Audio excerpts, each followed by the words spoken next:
My wife's ex-boyfriend was my new employee. He had applied deliberately to destroy us. The moment Emeka walked through that office door, Ada's world stopped. Not because he was handsome, though he was, not because he carried himself like a man who owned every room he entered, though he did. It stopped because Ada knew that face. She had loved that face. She had cried over that face for months. And now that face was standing in her company's reception area, holding a resume, wearing a crisp navy suit, smiling at her receptionist like he had not spent 2 years dismantling her heart piece by piece. And if you think that was the worst part, hold on. Because the worst part was what Ada didn't know yet. The worst part was why he was really there. If this is your first time on this channel, welcome. The stories we tell here are the kind that stay with you. Hit that subscribe button now so you never miss one. Ada Okonkwo was 34 years old and she had earned every single thing she owned. Her logistics company, BridgeLink Solutions, had started 6 years ago in a one-room apartment in Lekki with a second-hand laptop and a business plan she had written and rewritten 17 times. She had no rich father, no influential uncle, no man funding her dreams. What she had was her brain, her obsession with detail, and a hunger that didn't know how to take no for an answer. By the time BridgeLink turned 5, it had contracts with 3 of Nigeria's largest FMCG companies and a staff of 62. The year she turned 34, she was featured in a business magazine as one of the most promising entrepreneurs in West Africa.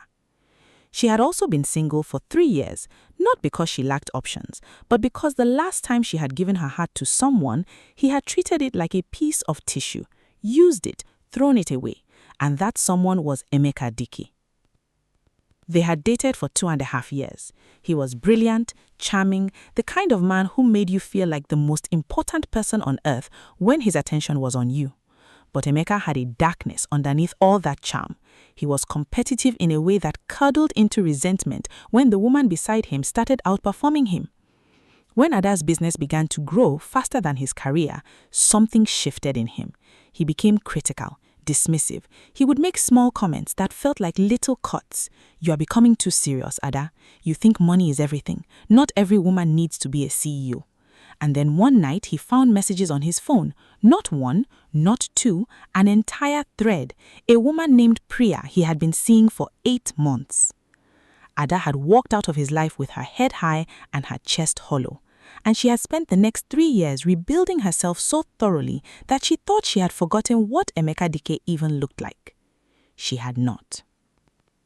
Her HR manager, Tolu, had flagged the application 2 weeks earlier. Emeka Dike.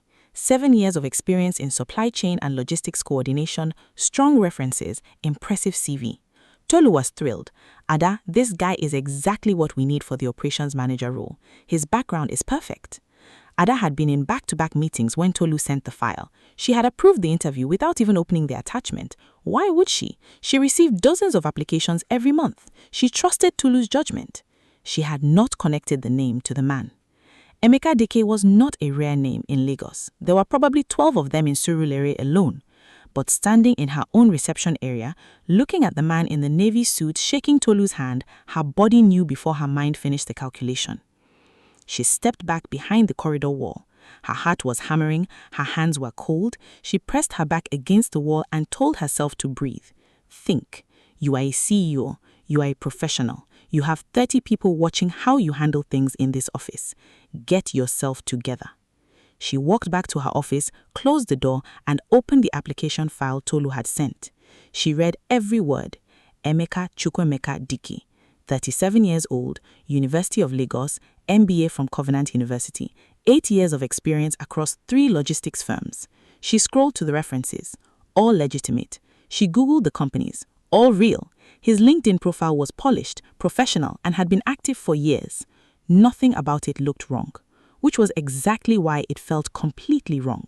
She called Tolu. "Is the candidate still here?" "Yes, he's waiting in the conference room. You are not joining the panel?" "No," Ada said. "Conduct the interview. I'll review the notes afterwards." She sat behind her desk for the next 40 minutes and did not move. She stared at her screen and heard nothing. Her mind was running through every possibility. Maybe it was a coincidence. People grow, people change. Lagos is a big city and also a very small one. Maybe he applied simply because BridgeLink was the best company in this space and he wanted to work here. Or maybe, and this was the thought that turned her blood to ice, maybe he knew exactly whose company this was. The interview panel loved him. Tolu sent Ada the note within an hour. Ada, this man is incredible. He answered every technical question perfectly. The panel wants to offer him the position. Should we proceed? Ada stared at that message for a long time. She had two choices: reject him, give no reason because she didn't need to give one, the CEO's instinct was reason enough, or hire him, watch him, find out why he was really here. She chose wrong. Or maybe she chose exactly right, depending on how you look at it. She hired him. Emeka Dike started at BridgeLink Solutions on a Monday morning in March. He arrived 15 minutes early, dressed impeccably, and greeted every single person on the floor by name within his first 2 hours. By end of week, 3 people had already told Ada how great the new operations manager was. By end of week, Tolu was practically glowing. Ada, I'm telling you, this man is a gift. He's already restructured the dispatch tracking system and found a bottleneck we've been ignoring for 6 months. Ada watched all of this from a careful distance. She was professional and courteous in every interaction. If Emeka felt any awkwardness about working for her ex, he never showed it. He was smooth, unreadable. He spoke to Ada the way a respectful employee speaks to a CEO. Nothing more, nothing less. No lingering eye contact, no references to their past, no subtle attempt to rattle her. That smoothness was what rattled her most. A person who applies to their ex's company by accident behaves nervously. They over-explain themselves, or they avoid their ex entirely, or they bring it up and make it awkward. Emeka did none of those things. He was calm, settled, as if he had planned exactly how he would act and had rehearsed it. She started paying closer attention. In his first month, Emeka did everything right. Every metric improved under his supervision, staff morale was up, dispatch times were down. 2 of their key clients mentioned his name specifically in satisfaction surveys. He was, by every measurable standard, an excellent hire. But Ada had built a business by noticing things other people missed. And she noticed things about Emeka that no survey could capture.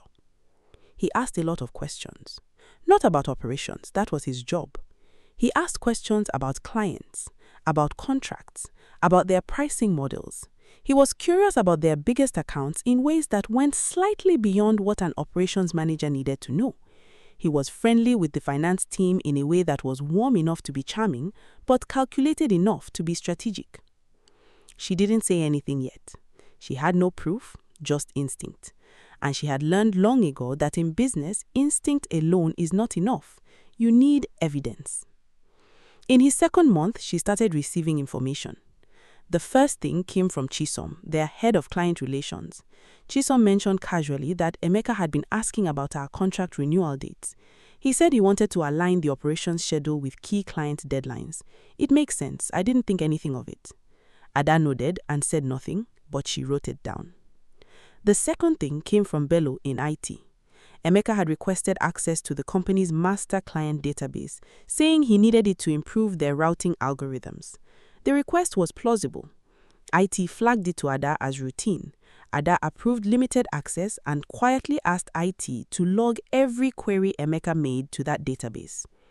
The third thing, this is the one that changed everything, came from a completely unexpected place.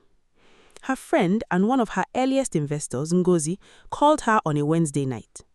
Ada, I need to ask you something and I need you to be honest with me because I don't know what to do with what I just heard. Ngozi's voice was careful in the way it gets when she's about to say something difficult. Talk to me, I said. I was at a business dinner last night. One of the other guests was a man named Emeka Dike. He said he works at BridgeLink.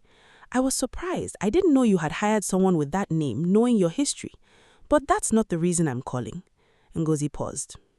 Ada, at that dinner, he was sitting with representatives from Falcon Logistics.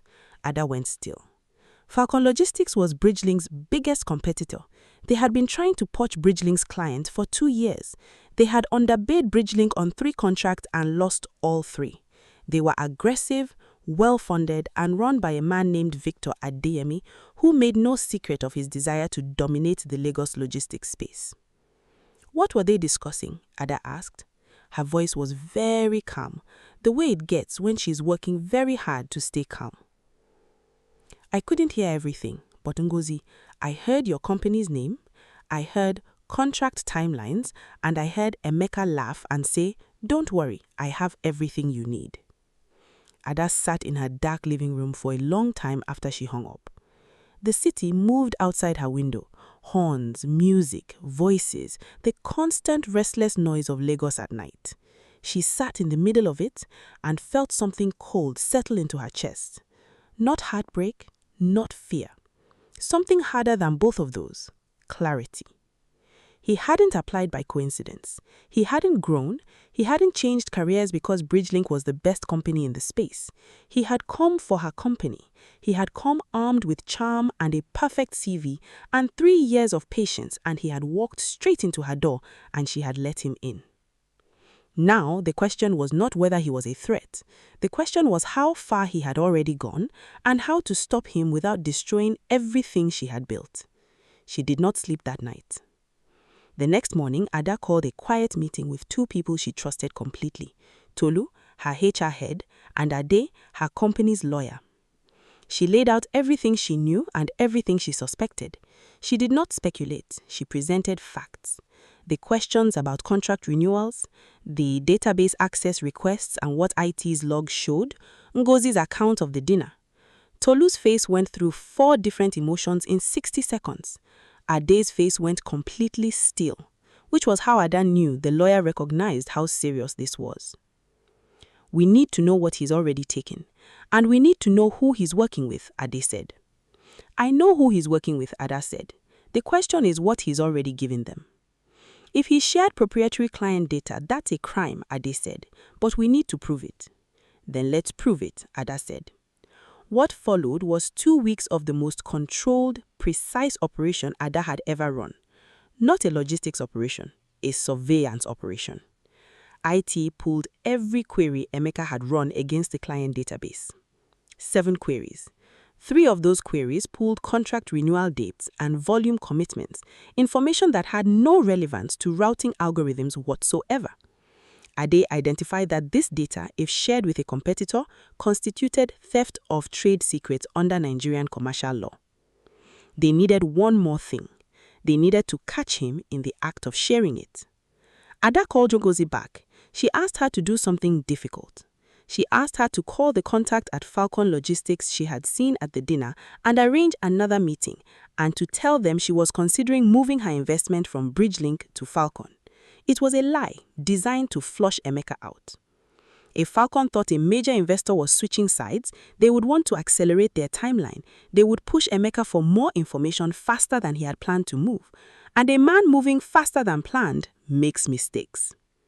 Ngozi agreed, because Ngozi had known Ada for 12 years and understood exactly what was at stake.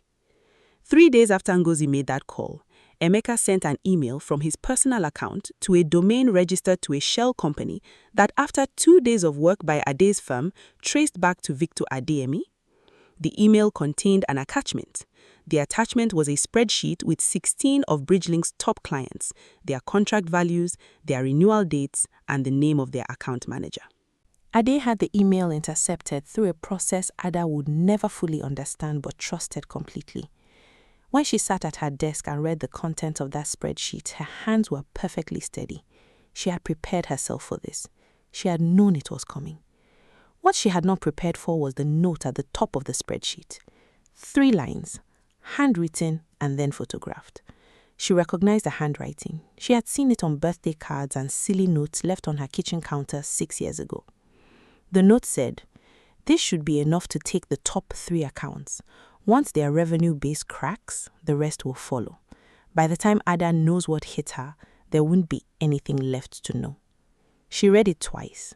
Then she set it down on her desk and looked out the window at Lagos for a long time. She was not crying. She wanted to be clear about that, even in her own mind. She was not crying.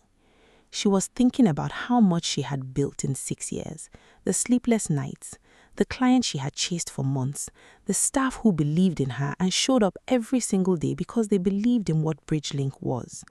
She was thinking about all of that, and she was feeling something she could only describe as granite, dense, unmoving, completely unmovable. And then she called Ade and said, "We're ready." She didn't go to his office. She didn't call him in for a dramatic confrontation. She didn't send an angry message or give him any warning. The police had been briefed. Ade's firm had prepared the civil complaint. The criminal referral was ready. She simply sent an email to Emeka at 9 in the morning on a Thursday, asking him to come to her office at noon for what she described as a performance review. He arrived on time, of course. He always arrived on time. He sat across from her desk with that easy, practiced composure, and for a moment Ada looked at him, really looked at him, and tried to find the man she had once loved somewhere underneath all the calculation. She couldn't find him. She wasn't sure he'd ever existed. "How do you think the first 2 months have gone?" she asked. "Very well," he said. "I'm proud of the progress we've made with the dispatch system, and I think the Q2 targets are. I know what you've done, Emeka." He didn't flinch. She had expected him to flinch. He didn't. He held her gaze for a full 3 seconds, and in those 3 seconds, she watched him do the calculation she had done herself many times. Assess the situation, determine how much the other person actually knows versus how much they suspect, decide the best move. He was good at this. She had always known he was intelligent. She had underestimated how much of that intelligence was dedicated to manipulation. "I don't know what you mean," he said.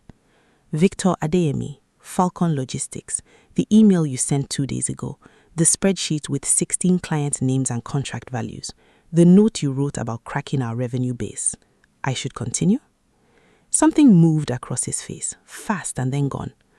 "Ada, don't." Her voice was quiet and completely final. "There are 2 police officers outside this building right now. There is a lawyer from Ade Chambers who has documented everything you did from the moment you joined this company. There is a civil complaint that will be filed this afternoon and a criminal referral for theft of trade secrets and industrial espionage that went to the authorities this morning." She looked at him steadily. "You can say whatever you want to say right now, but I want you to understand that nothing you say changes what's going to happen next." He stared at her for a long time.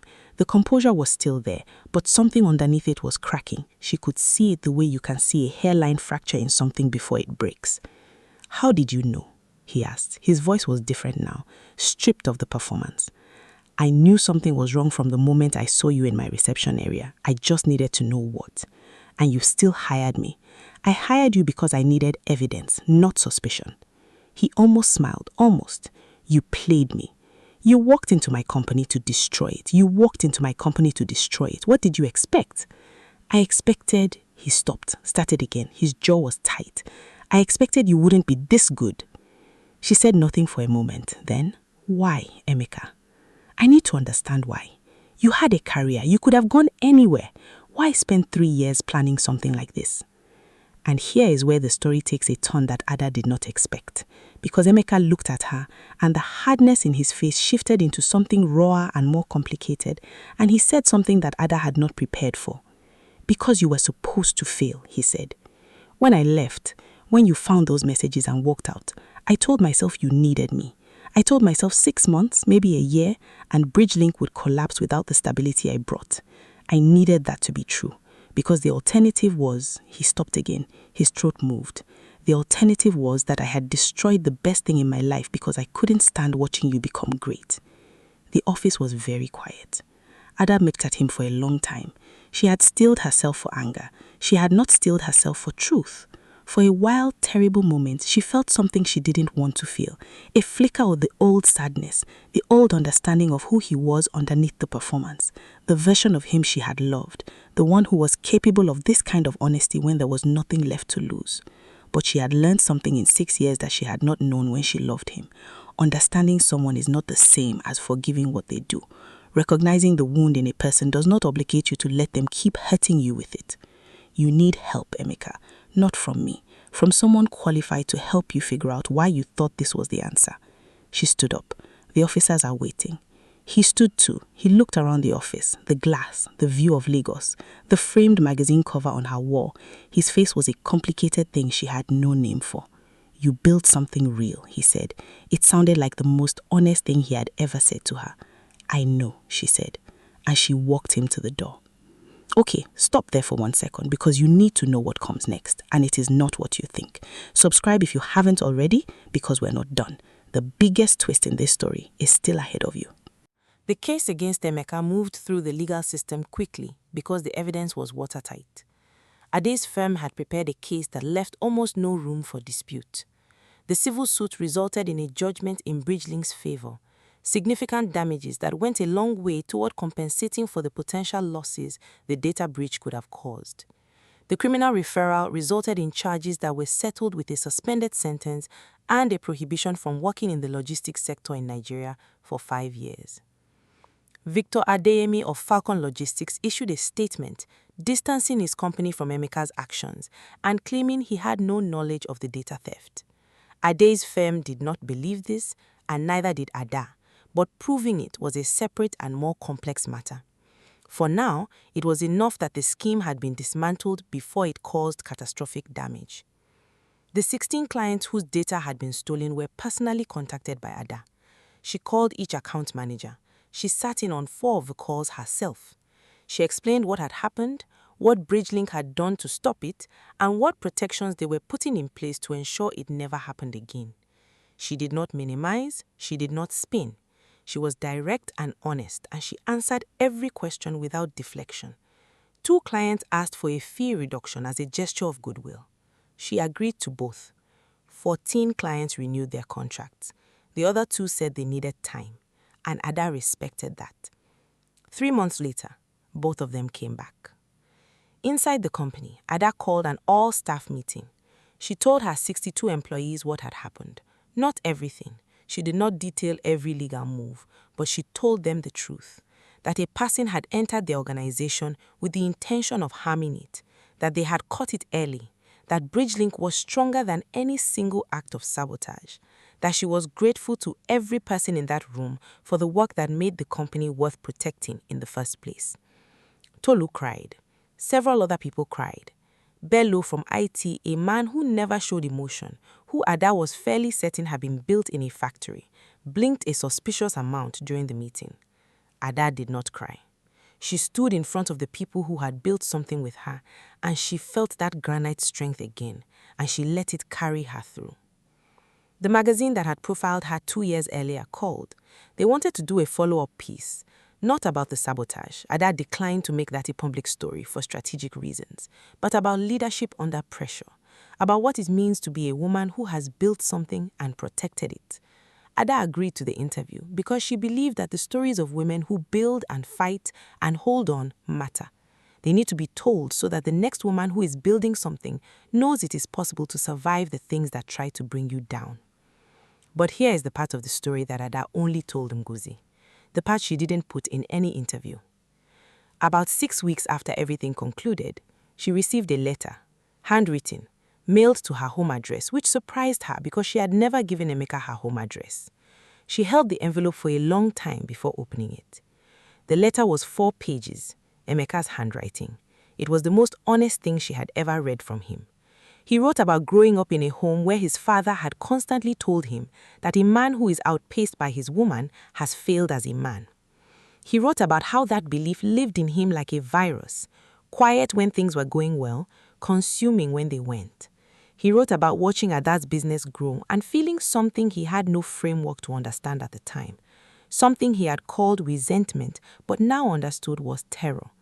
Terror that she would outgrow him, that she would look at him one day and see someone too small to stand beside her, that he would become irrelevant in the story of her life.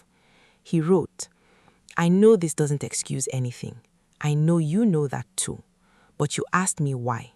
This is why. And I think I'm finally starting to understand that the problem was never you. It was never your success. The problem was a voice in my head that I should have silenced 20 years ago. And instead, I let it drive me to do something I will spend the rest of my life ashamed of."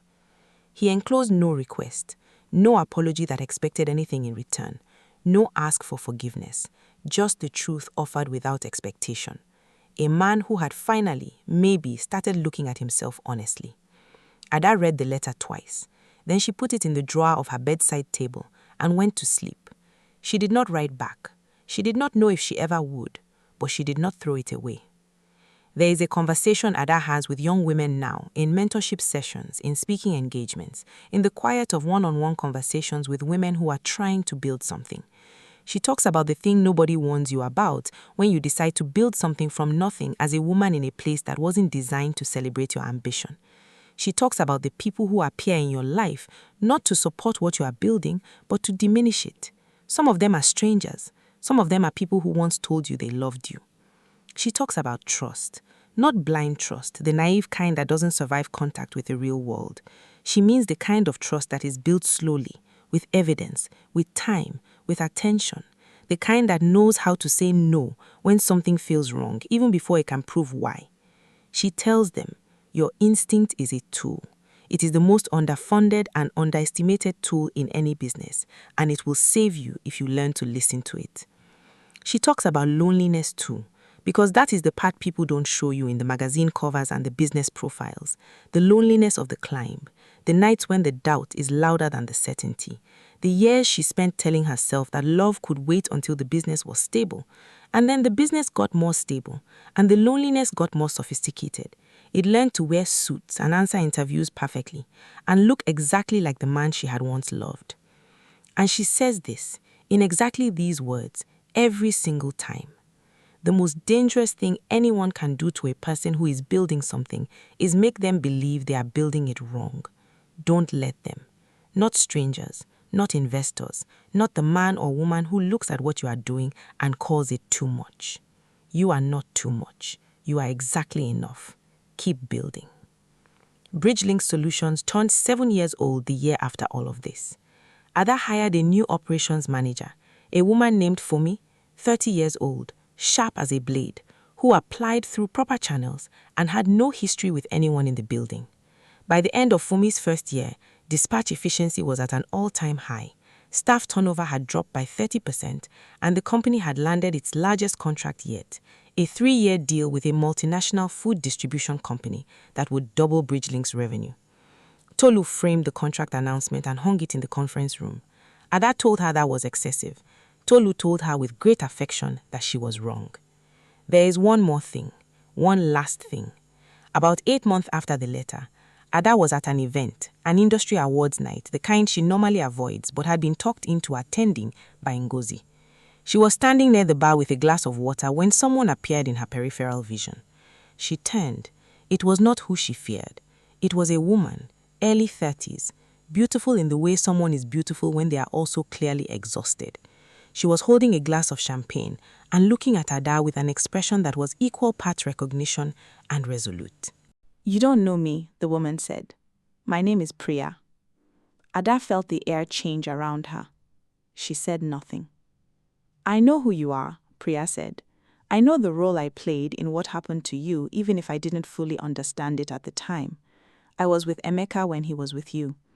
I ended things with him a year after you did, for reasons that are different but not entirely unlike yours." She paused.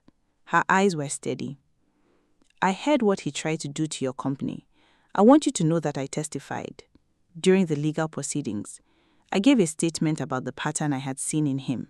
His lawyer tried to block it. The judge allowed it. I don't know if it made a difference." Ada stared at her. "It wasn't because of you," Priya added quickly. "I didn't do it for you. I did it because patterns like his don't stop unless someone names them. But I thought you should know." Ada was quiet for a long moment. Then she said, "Thank you." Priya nodded once. Then she walked away, back into the crowd, and Ada never saw her again. She stood at that bar for a long time afterwards, thinking about the strange, knotted, unexpected ways that lives connect. How a woman she had once thought of as the reason her heart broke had turned out to be, in some small and complicated way, one of the people who helped protect what her heart had built. She thought about how the story she had been telling herself about Emeka had always been a story about loss. The relationship lost, the trust lost, the years she spent recovering. But standing at that bar at 35, with her company healthy and her staff thriving, and a client base that had survived every attempt to dismantle it. She realized the story was not actually about any of that. It was not even a story about betrayal.